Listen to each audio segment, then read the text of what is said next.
Coming up next is the Dr. Kim Taylor Show. Here's your chance to talk about what matters to you.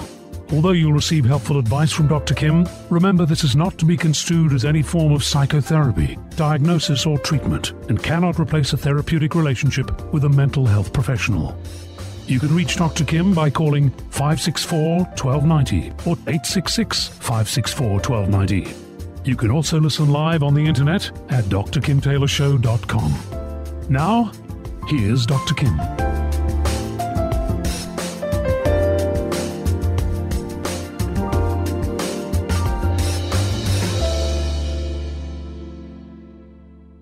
Today we're going to be talking about a modern love story through online dating.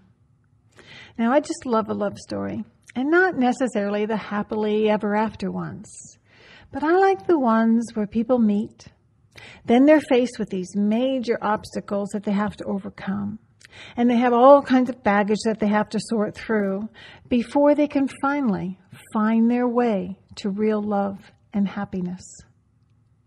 I often like to ask couples about their beginning courtship and what it was that they were attracted to about each other, because often the essence of the couple is in the telling of their beginning story together.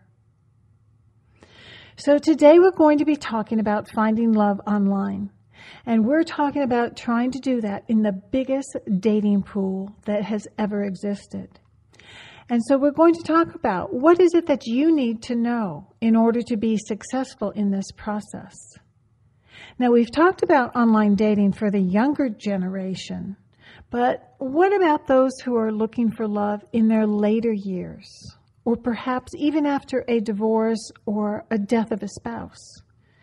You might be asking the question, can true love really be found online?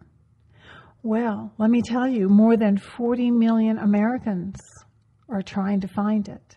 And they continue to keep this hope alive that they will find their one and only true love. But what do you need to know before taking the plunge? So joining me today are John and Loretta Gavin.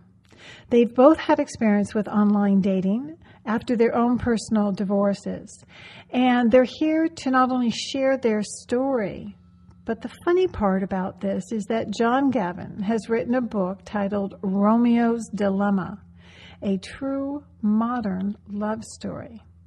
And what happened is that John became known as an online dating expert through his own newspaper column up in San Francisco. And today he's here with Loretta, who he met online, and they are both here to share some of the tips about their adventures on the way to finding and experiencing true love.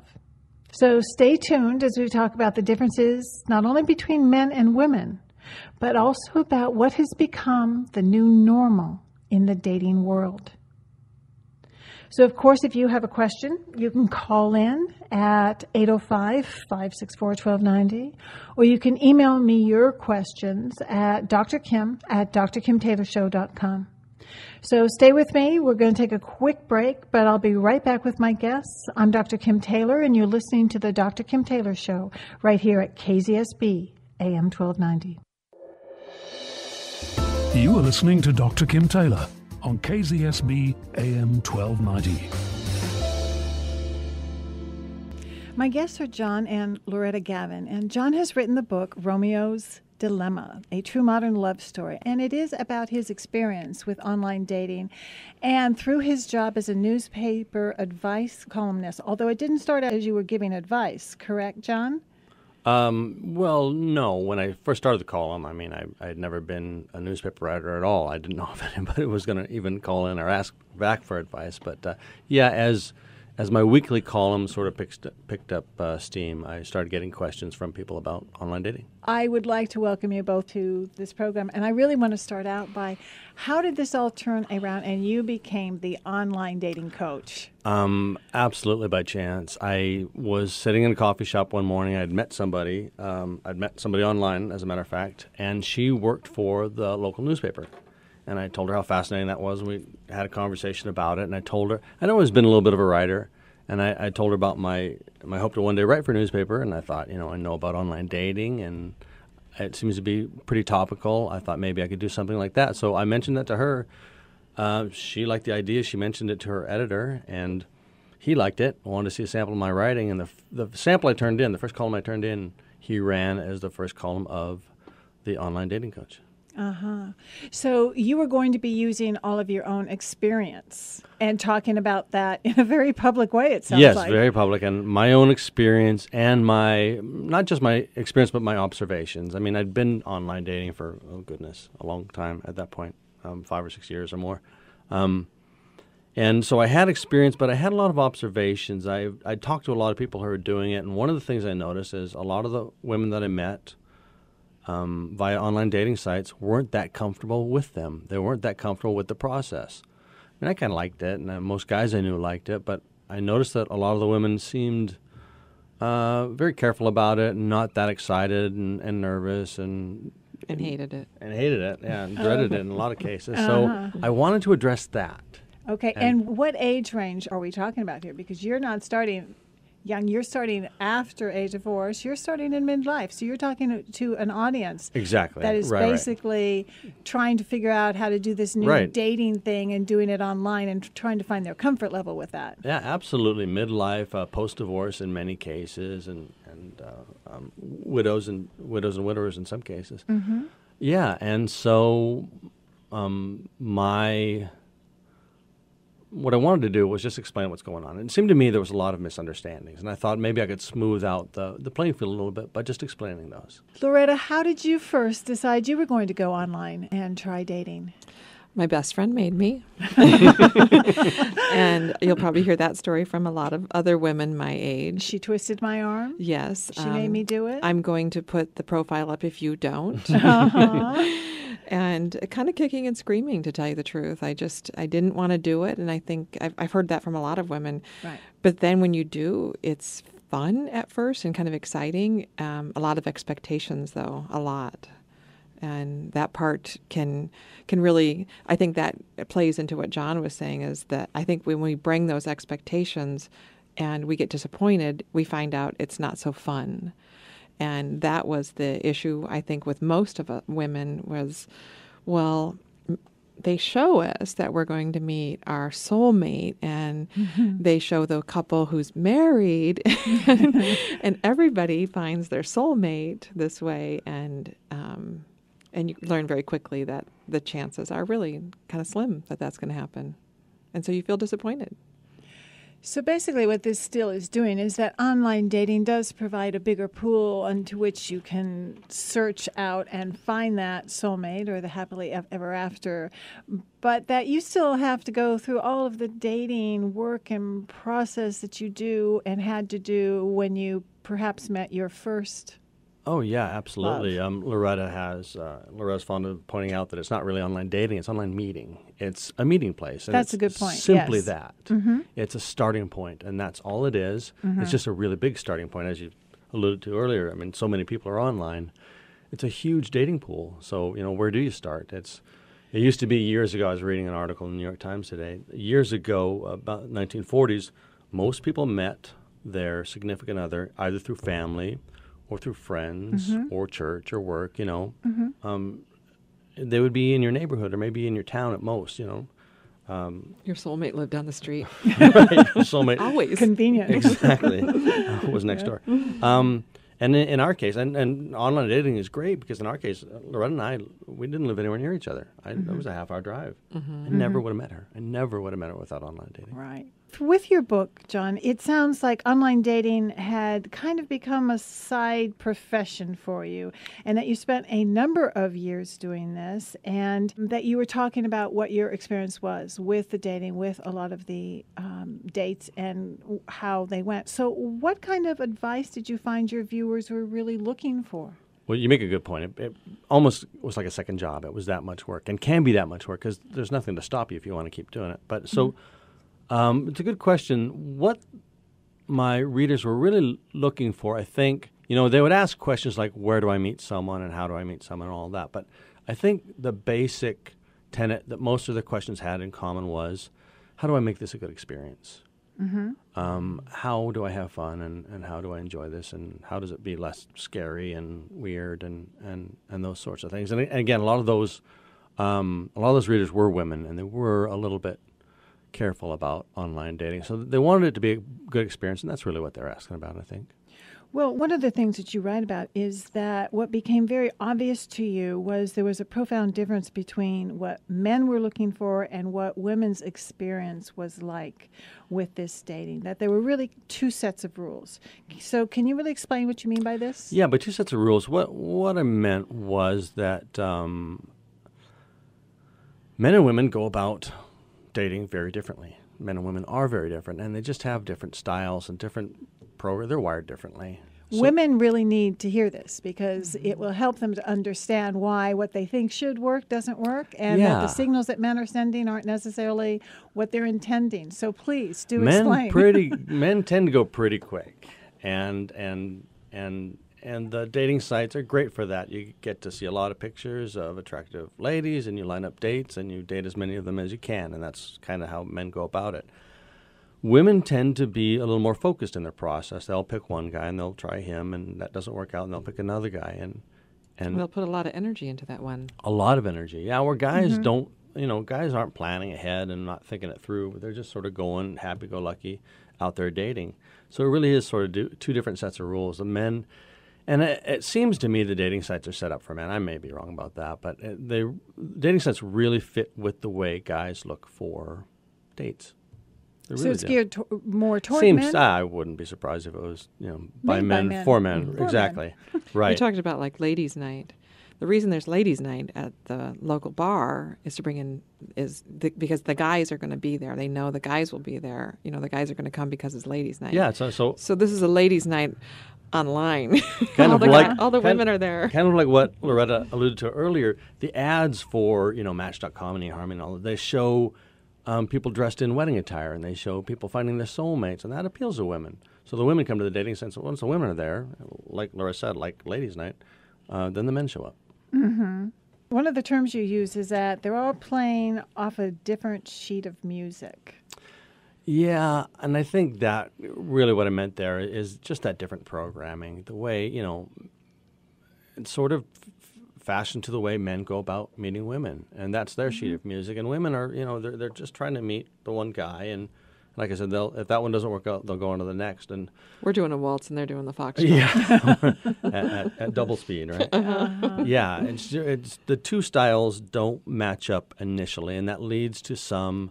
It leads to misunderstandings, and it leads to problems and heartaches. But I thought if I could, just write about that and explain it all, just tell both sides what's going on, maybe I could smooth the process out a little bit. And what kind of feedback did you get from the women? Actually, it was pretty good. Loretta and I did a talk one night. She helped me plan for a talk and do a talk for a group of mostly my readers. And they were asking... Women. And they were all women. All women, yeah, all women.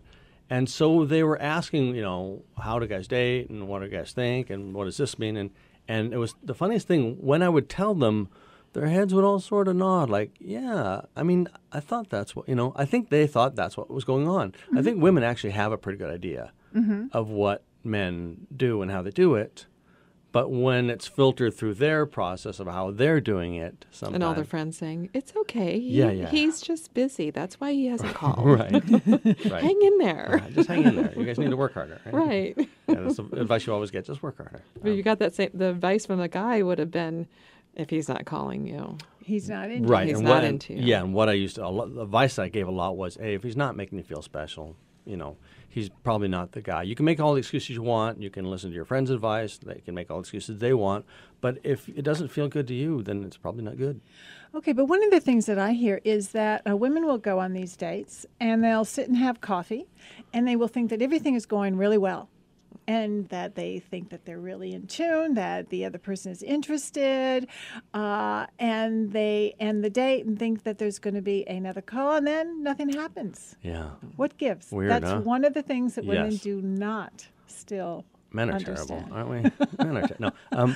I think what happens, because that has happened to me, you're sitting across from somebody, you probably know it's not going to work out. You might even know you're not going to see them again, but you still, guys basically want girls to like us. We really do. That's a whole big part of the deal. And so that's what we try to do. We try to get the woman across the table to like us in a lot of cases.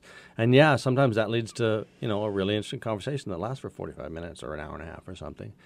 But if the guy doesn't think there was enough there to build on, and if he had, already had 2 or 3 other dates lined up, he moves on.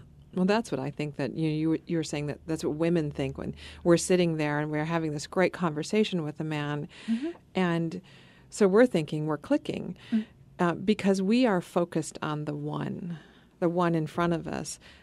I think women need to realize men aren't necessarily, it's a broad stroke here, but not necessarily focused on the one. They are focused on several.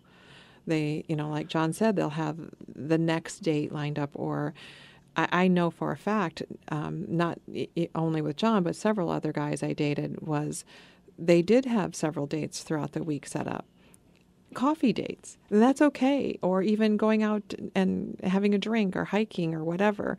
But we tend to pick a guy and we're very linear with that one man, and we're going to put all of our energy into that one date, and then we're waiting. Mm-hmm. And that's the one thing that I love. Right. So we're talking about working on different sheets of music that guys tend to get all the woman's attention and focus, and women don't always receive that back from the guy. You might have a date lined up for tonight and one for tomorrow night, and so is tonight's really going to get all your attention?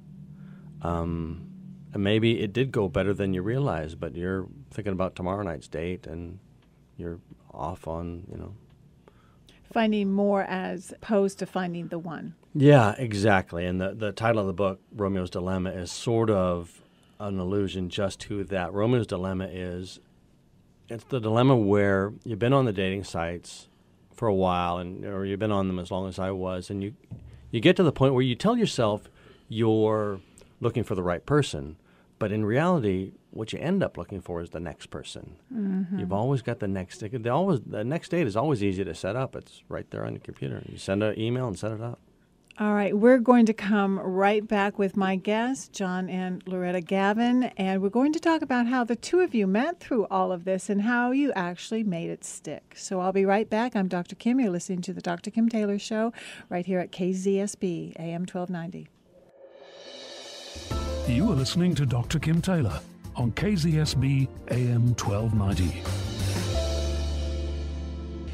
If you are just joining me, I'm here with author John Gavin and his wife Loretta, and we're talking about their experience with online dating and his book titled Romeo's Dilemma, A True Modern Love Story.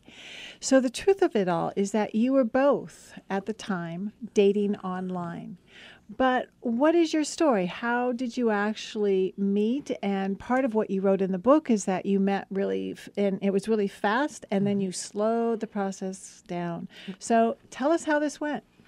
Okay, who starts? I think I should. All right. We were both dating online, and John messaged me, and I read his profile, and it was brilliantly written, which I was really surprised, and it was great to see and read. So I read every single thing, which I don't usually. You skim them. And I messaged him back, said, yeah, let's meet. Part of the reason that I did that is the same reason he said, yes, of course, is we've learned, both of us, through online dating, that you meet right away. As I said before, it's online meeting. Mm-hmm. Don't start a relationship with someone you haven't met. I really believe that's true. I think that's how other shows have come about, of people who never met, who think they're falling in love, and they find out it's not even the person that they thought that it was. It's really important to meet. Until you see someone and you're eyeball to eyeball, you're face to face, you don't know who they are. Mm-hmm. And you can build all that up in your head of who they are. That happened to me. I just built it up in my head and had this great idea, and then met the person, and it's like, oh, that wasn't it. Well, and plus, John, you wrote that a lot of times men do not tell the truth in their profile, that they exaggerate a little bit, or they talk about the person that they aspire to be or would like to be, but not necessarily the person that they are. Exactly. And some women too. And some, right, absolutely. Yeah, men tend to do that. Sometimes the profile is written more in in the vein of who he wants to be than maybe specifically who he is, or maybe who he one day hopes to be, right? Okay. But yeah, and so Loretta and I both learned that meeting sooner rather than later was a good idea. So you don't create that, sort of false, pretend relationship over email and text and such. Okay, so you actually liked his profile, Mm-hmm. and so the two of you met. And then what happened? We met at a Starbucks, and I got there first. I'm always very on time. And I sat down and faced the door, and when he came in, two things hit me. First of all, he looked just like his profile picture. Yay. So it's like, okay, good. This is the right person. and tall and handsome. And but when he sat down, the other thing that hit me was he just appeared that he had been on. It just seemed to me that he'd probably been on 2 or 3 meet and greets already that week, and it was Tuesday. So, Okay. So I kind of sat back in my chair, and it's like, okay, this is going to be interesting. Yeah, and we talked about that just recently. She said I seemed underwhelmed. I mean, I walked in, she's beautiful. And I was very excited and very happy that I was going to get to sit next to her and talk to her. But yeah, I mean, I probably came across as a little too casual. Yeah. So, but we had a great conversation. I mean, because of his profile, and I was an editor at the time. He was a writer. We had a lot to talk about, and we both love to talk about relationships. Yeah, well, just so you know, my profile didn't have the regular stuff in it. It had observations of online dating. That's really what my dating profile consisted of. So that's, I think, what she liked. And yeah, it didn't really say, this is who I am and this is what I'm looking for. And not at all. It really was, this is what I've noticed and this is what I've seen. It was really like the columns. Yeah, in it a was a way. lot like them. And I didn't know that he was writing a column at the time. But we had a great conversation and went out to, usually my rule was 30 minutes for coffee. And then I'm done. But we obviously were hitting it off very well as far as our conversations went. So we went out for dinner, and then we enjoyed that enough that John said, hey, let's go out again tomorrow night. The other thing is he talked about we lived about 30 minutes away from each other, and he picked a coffee shop in the middle. Not in my town, in the middle. Thought, wow. Going to put some effort in this one. That way you didn't have to drive all the way to my town. Right. So that was his effort. Yeah. So the second night was, strike I'm going to two. drive all the way to your town this time. And that was an interesting evening as well. We actually saw a movie, which you don't ever do on a second date, but we just went to a movie. Then we went out for a glass of wine afterwards, and sitting across the table from me, this very tall, handsome man with striking eyes starts turning the eyes on and totally doing the baby. And I just told him, you can put those eyes away, John. You're not coming home with me. And he laughed. Yeah, right. Yeah, I did. It was, it actually wasn't terrible, and I was probably being more charming than I really should have been, but she's a very beautiful woman, and I wanted what I wanted. But when she did that, when she slowed me down, it had a really interesting effect, actually. Then, like I said earlier, you're always, kind of pushing forward on these online dating dates, or I was, and it slowing me down made it more just a date, There was no hurry now. It was more just, Loretta talking to John instead of, a guy trying to go home with a girl. And it changed, really changed the nature of our relationship. That set us off on a different path, I think. Well, I think that would be great to hear for a lot of women out there, that it is okay to slow it down, that the guys who actually could or would or might be there for a longer term courtship, relationship, whatever it is going to be, that they're willing to slow down too for the right person. I think so. And I think the biggest key is having a plan within yourself. If I'm not saying I didn't go out and I wasn't dating for fun. And before this, I was at a point in my life I was ready to have a relationship. And for me, it was the summer, I think. And I was like, I just want at least a summer relationship. Yeah. I want someone to go play tennis with and hike and have fun and go to the movies. She actually told me that at one point. She just wanted somebody for the summer. Just, but I didn't want just a quick. I didn't want to wonder, is he going to call? I didn't want to get to that point. I wanted to wait. And John was in a different point in his life, but we both had our own agendas, and we stuck with them. Mm-hmm. I didn't let his agenda sway me. My plan was my plan, and his plan was his. And yeah, but the fact that she had a plan it's a big deal, and that's advice that I've given, often since, is have a plan, because if you don't, you're going to end up reacting to somebody else's. Mm-hmm.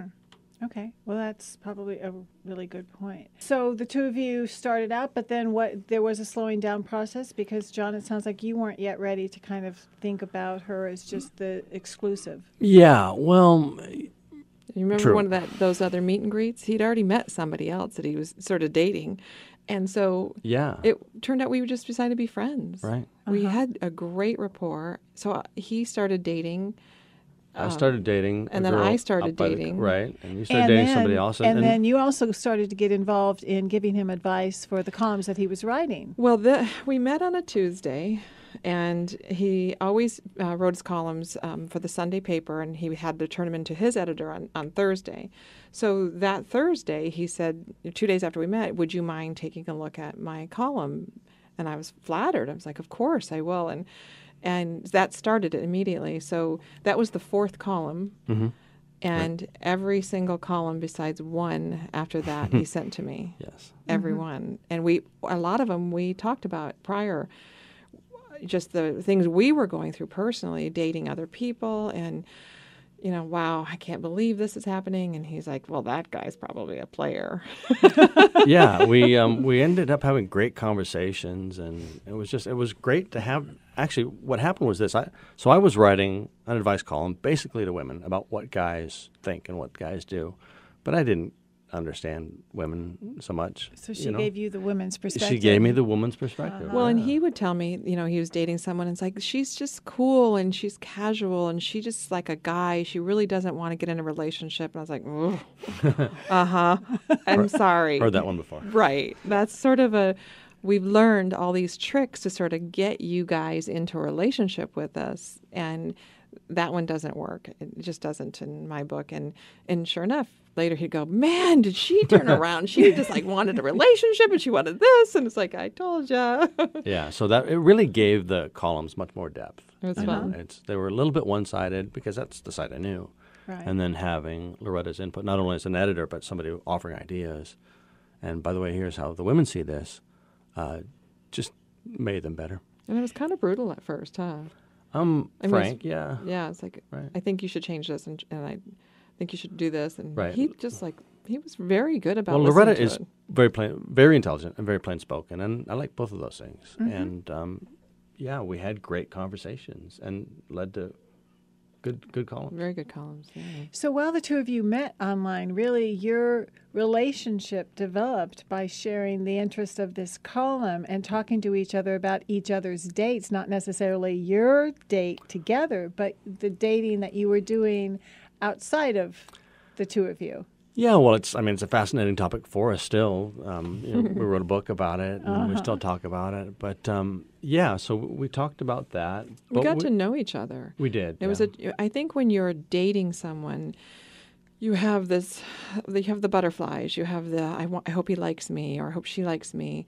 But when you're friends, you're just like, you wear your slippers and, your hair. I didn't wear makeup and my hair down, and we're chatting on the deck and being very honest and frank with each other like friends. Mm-hmm. And we got to know each other. Yeah, like Loretta mentioned earlier, I came on a little strong on that second date, and so I'm pushing and she's reacting. Had it gone on that way, it's not really who you are. It doesn't feel like your true self. Mm-hmm. But when we slowed down and figured, okay, let's take this a little slower, it gave us a chance to really be who we were, to just be our dorky selves and enjoy each other. And it was like months later we found ourselves both single again. Right. And then something sort of started happening. Right. Yeah. And then it was really bad. No.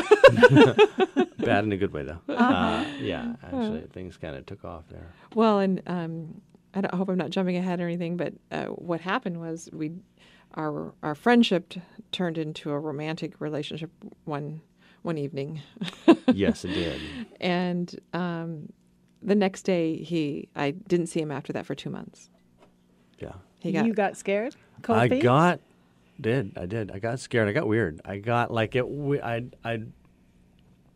I had a habit of, in fact, we were talking about just this earlier today. I had a habit of keeping women at arm's distance. Mm-hmm. Just, I've been through divorce and I've been through other bad breakups, and I just didn't want to get that close again, or not yet, I guess I was telling myself. So I had a habit of doing that. And then all of a sudden, Loretta and I got very close, and it did. It spooked me. Mm-hmm. And I got weird. The very next morning, I was weird. She made me breakfast, real nice, and coffee. And when he left, I was like, "Are you okay?" He goes, "Yeah, yeah, I'm fine." And then I'm like, text him, "Do you want to go play tennis?" No, I don't think I can. You want to go on a hike? No, I don't think I can. It's like, okay, never mind. But then we still kept up the columns. I mean, we still had a relationship through the columns. We had our connection. Yeah. Yeah. Well, it seems like you saw something that you felt that was there, but that perhaps it was going to take a bit more time, and that he was struggling to be able to be that person that you could see he was, and that he wanted to be, but was having difficulty getting there. I did. I did see that. But the other part of that is I also had a life. Mm-hmm. I was busy and happy. I think that's such an important thing, is to be busy and happy with your life and not be hanging everything on to this hopes of a relationship. And it was just so magical that we could stay connected through the columns. I don't know. I think that gave us more than maybe some other people would have had in that moment. Yeah, because we had built a friendship first, and we still had the intellectual connection. So even though I got weird and she moved on, we still had that connection. Mm-hmm. Like, it's not two people who simply met and dated and then went their separate ways. We'd actually become friends. We liked each other. Mm-hmm. And that's sort of the anchor, I wrote in the book, that's the sort of anchor that when things get a little weird, you can reach down and hold on to. How important is it to really have that personal life and to have your personal stuff together before you enter into online dating? Boy, I think it's vital. Mm-hmm. And I don't know what that looks like. We both talked about that. Well, you're probably the poster child for somebody who had it together, and I'm the poster child for somebody who didn't. Right. No, that's kind of true at the time, huh? Well, I thought I did too, but even later I found out that there were still issues I was dealing with. Right. But I think it's the having it together enough to know what you want, have the plan, be okay with it, look at it as fun, an opportunity to meet someone, and not as the end of the fairy tale that you're hoping to get. Because we all know at this age that the fairy tales are not the same as what we may thought they were when we were in our 20s. Yeah. So I think it's really important to have it together. And I remember John was asked that question in columns, and he's like, "You're asking the wrong person." Yeah, exactly. I read this great little quote in paper a while back that said, are you a person you'd like to date? Before you get ready to go online, make sure you're somebody you would like to be with. Great question. Yeah, wow. And if you're not, maybe you should work on yourself before. And that's another. We were talking earlier about different sets of rules, different sheets of music. Women, I think, are more apt to work on themselves. Guys, far less so. We just jump back out right on the heels of divorce. It's not uncommon for a guy to jump out onto the dating sites, and inside, he may be a wreck, but outside he looks like all the other guys. Well, we are going to be talking about what kind of advice that you would give to people who are thinking about this, especially in midlife and where it isn't something that they've tried before. So we're going to get to that, but we have to take a quick break. I'm here with John and Loretta Gavin. He has written the book Romeo's Dilemma, A True Modern Love Story. I'm Dr. Kim Taylor, and you're listening to the Dr. Kim Taylor Show, and we'll be right back after this short break. You are listening to Dr. Kim Taylor on KZSB AM 1290. My guests for the hour are John and Loretta Gavin, and we're talking about the trials and the tribulations of online dating.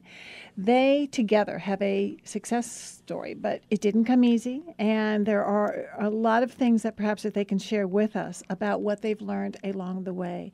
So I'm actually going to ask the both of you, but let's start with you, John.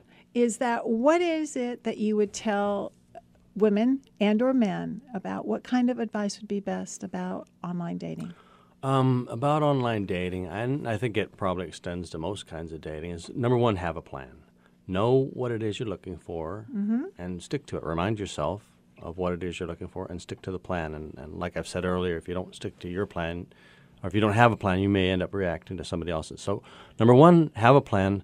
Number two, don't use just the dating sites. The dating sites get a lot of attention. They're the new normal. But don't use just dating sites. That's hanging a lot of, your hopes in just one area. Still pay attention when you're in the coffee shop or when you're at the grocery store. And in fact, those places can really be better than dating sites. Dating sites, guys looking at a ton of pictures. It's a catalog of little pictures of women.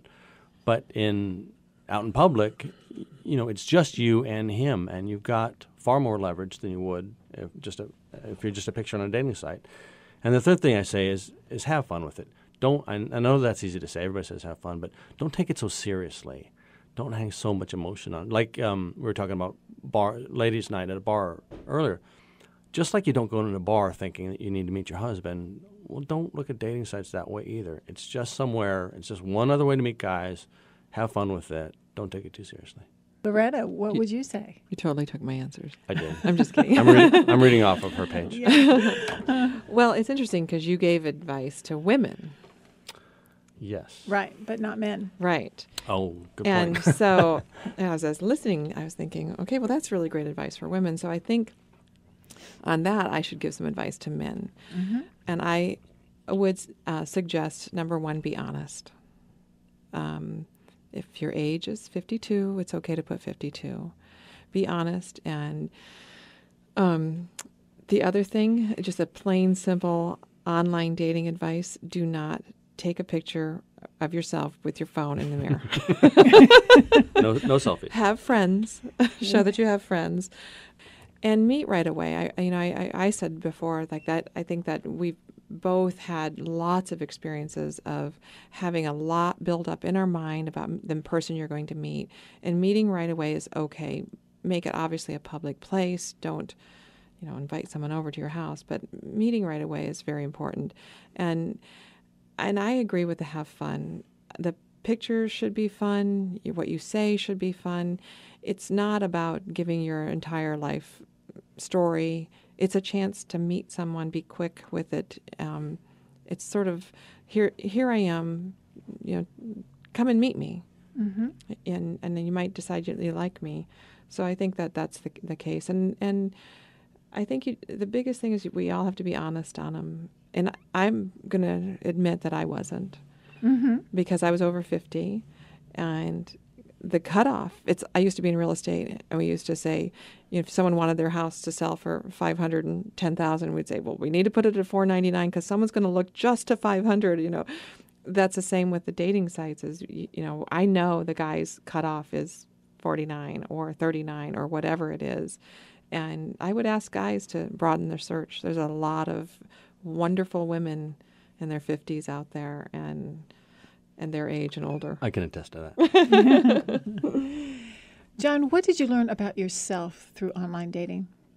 That's a good question. That I can get caught up in stuff. I tend to be an overdoer. I'm a guy who can overdo stuff from time to time. Like there was one getting through my divorce. One thing that I did was I played a lot of soccer. I was playing like on 4 teams concurrently. There was nights where I had 3 or 4 games in a row. I just get caught up overdoing stuff, and I did it with online dating. And I think when I met Loretta and eventually slowed down, I got to see that. So, I don't want to get too maudlin about it, but she kind of saved me from it in a way. And was there something that you learned about yourself through this whole process? I think that I'm impatient.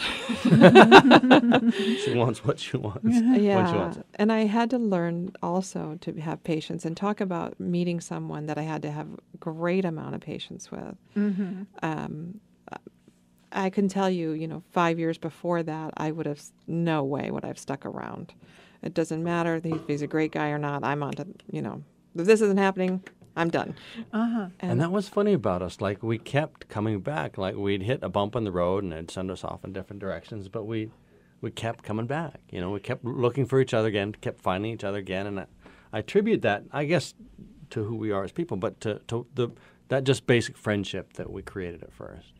So I'm dying to know, how did the two of you get back after he split for 2 months? What is the happy ending?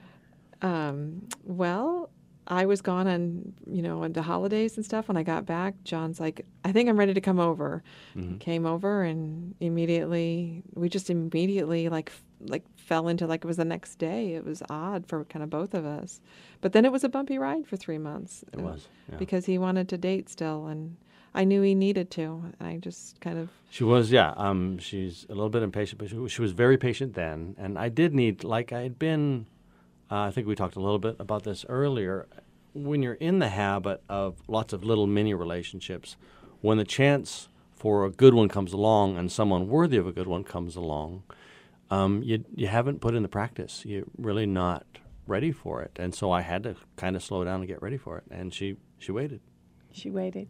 She was patient. Yep. She waited. But then one day, I said, enough. And he said, okay, would you be my girlfriend? I said, what does that mean? Yeah. And I was like, what do you mean, what does that mean? Yeah. I'm just asking you to be my girlfriend. And she did not say yes at that point. But she did get a big smile. So I took that as a yes. Okay. But you really asked him to step up, and he actually then Yes, stepped up. absolutely. Yeah, she makes a good point. She says that sometimes you do have to give an ultimatum. And she gave me one. All right. Well, it's been a joy to have you both here. It's wonderful to hear your whole love story and the ups and downs of all that went on. So thank you very much for coming in. We've been talking to John and Loretta Gavin, and the book Romeo's Dilemma, A True Modern Love Story. So thank you very much for being here. Thank you, Dr. Kim. Thank you very All much. right. I'll be right back with a few short comments. You are listening to Dr. Kim Taylor on KZSB AM 1290. Thank you for joining me today. If you are interested in more information on John and Loretta Gavin, you can contact them by going to my website at drkimtaylorshow.com. And you can also pick up the book Romeo's Dilemma, A True Modern Love Story. So if you miss any part of this program, you can listen to the rebroadcast Thursday evenings at 10 p.m. and Sundays at 9 a.m. Also, you can go to iTunes and download the free weekly podcasts, or now you can find them on my YouTube channel. Again, just go to my website for the links at drkimtaylorshow.com. And of course, I love to hear from you, so you can send me any questions at drkim@drkimtaylorshow.com. So be well until next week, when I'll be back here live at 5, as I am every Thursday afternoon. I'm Dr. Kim Taylor, and until then, remember, nobody else has to change in order for you to feel better. And what I want to say is that if you are going to go with the online dating, know who you are, remember who you are, and go with your best self. And remember that we're always making choices, so choose wisely and choose consciously.